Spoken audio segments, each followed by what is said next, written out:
on Ludlow Street, somewhere in South Manhattan, at a venue called Pianos. We're doing another stage by the gig. All the usual suspects: Ashgrund World, Old Man River, ourselves, the Panics, Chevelles. The bar is great. It looks like it's an old piano repairers. They used to sell them and trade them up, or if you wanted something, from some other land, they'd probably order it in for you.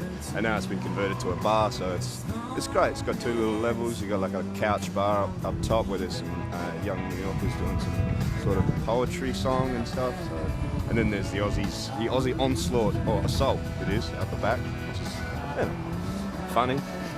I don't think we're doing an onslaught or an assault on them, but we'll see how we go. It should be fun.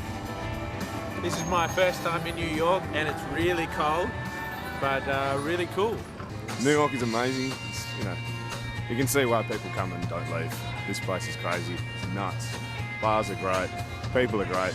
Some people are rude, but some people have been awesome.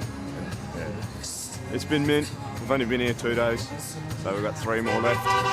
Howdy. I know everyone already. It's a big city, but you meet people quick.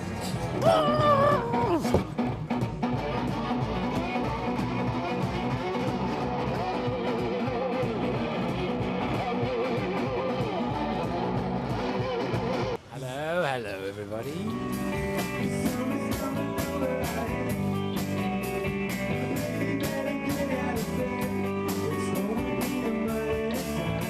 We played a place called the Lit Lounge, which looks like a dungeon, or a series of dungeons. Think about, in that movie Saw, where they go underground and that guy puts them in a trap and kills them and all that sort of stuff. It's basically like that, except without the blood and guts and mechanical things that kill people. It's just Australian bands in a basement, basically. It's pretty good one. It's pretty exciting.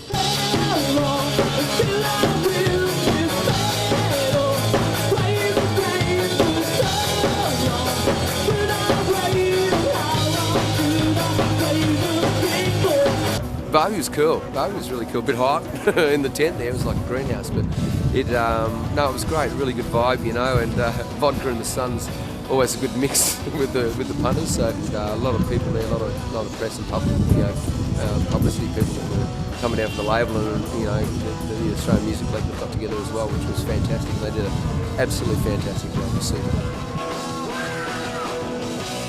I think it's a real pinnacle of a lot of the Australian performances there. It's certainly, you've got your individual showcases, but that really does seem to draw a diverse group of people together, and you do get people down from all different labels, agents, producer managers who are there that I met with. It's certainly a good meeting point and space, if nothing else. Regardless almost of kind of who's playing there, but obviously if you're down there with your particular band, that's a good way to say let's hook up there and talk, and you can pop across to the Hilton and have a meeting, and Brush Park Square there, it's very central. So yeah. Well, without the Aussie BBQ, I may have walked away a little disappointed from South by Southwest, but it really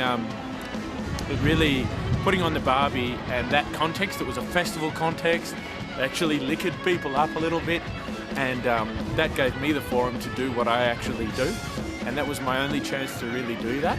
And we had heaps of industry people there, and it really worked out for the best, but without that it may not have been as good as it was. So I was very thankful to Stage Mother for putting that on.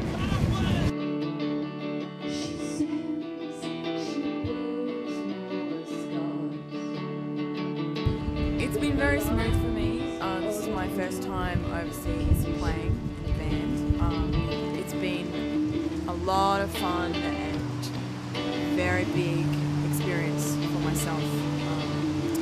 2 years ago I wanted to get here, and here I am, so I've been able to achieve my goals. I did it last year with another band, and the experience was much more challenging.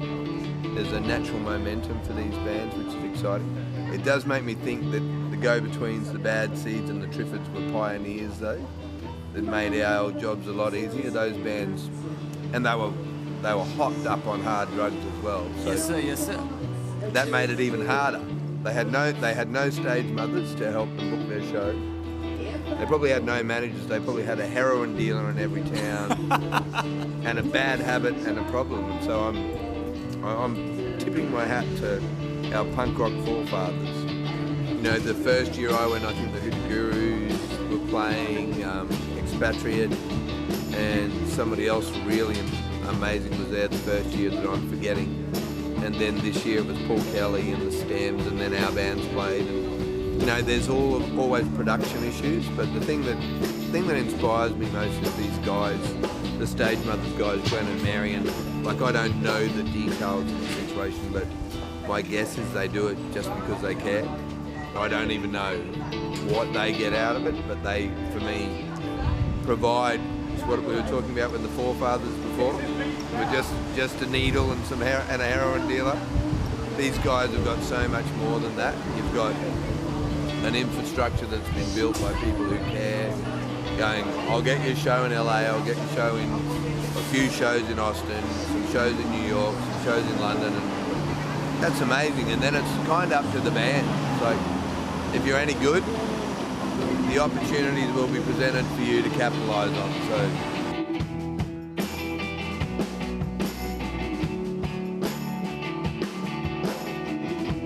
It's not about patriotism, it's about an opportunity, a musical opportunity presented by really good people who know what they're doing. So, yes, I think it's good.